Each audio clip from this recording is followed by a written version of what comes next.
Step 1 is to find a banged up guitar in a bin that has a surprisingly decent neck, though obviously you could buy or make the neck in electronics.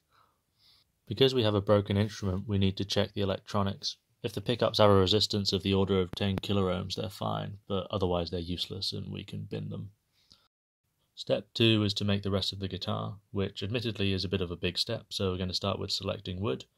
Here we have some oak shelving from a library for the bulk of the body.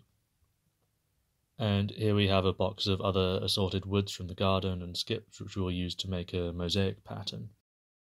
So let's trim and cut the oak to size, leaving a little extra thickness for finishing, and clean the gluing surfaces and glue the pieces together. Small sections are easier, and then clamp them. For the jazzy stripes, we'll form multicoloured end-grain strips. For a more varied effect, we'll try and alternate lights and darks, but not too uniformly to keep it interesting. We can then glue up each of these strips, with the eventual plan being to cut them into even thinner pieces like these, then combine multiple of these smaller pieces to jazz everything up even more. These can then be interspersed with thin strips of oak to stop it becoming, well, too jazzy, and then glued to the rest of the main body. Next we need to make the surfaces flat, so we'll quickly build a crappy router table out of mostly rotten wood, and then we'll spend many hours routing the surface with a tiny bit because that's all we have. It took a really long time. With that one surface flattened, we can then flip it over and get back to the incredibly enjoyable task of flattening the other side.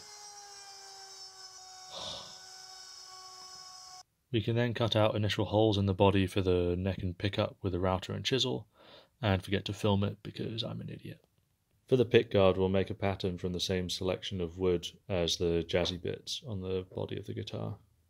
Since it isn't the right size for the pickguard, we need to cut it into strips and intersperse them with some contrasting wood, glue that up, and get back to the router table. Forget again to film the cutting out of neck pickup and bridge locations. This was also done using a router and chisel.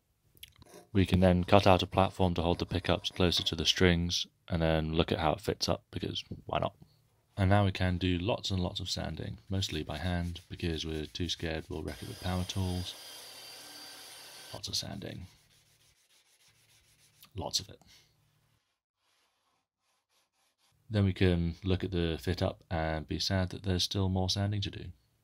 Then we'll want to remove the maker's mark, as it is no longer truly a Squire Mustang by Fender.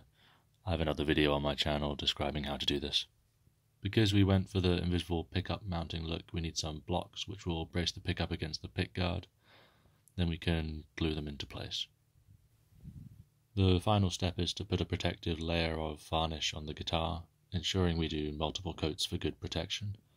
The same goes for the pickguard. And then everything is assembled and we end up with this.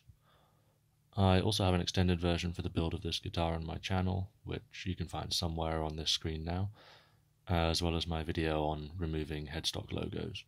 Please comment with any questions or suggestions for future projects you'd like to see. I'm new to thinking about doing YouTube properly, and any help would be greatly appreciated. Okay, bye.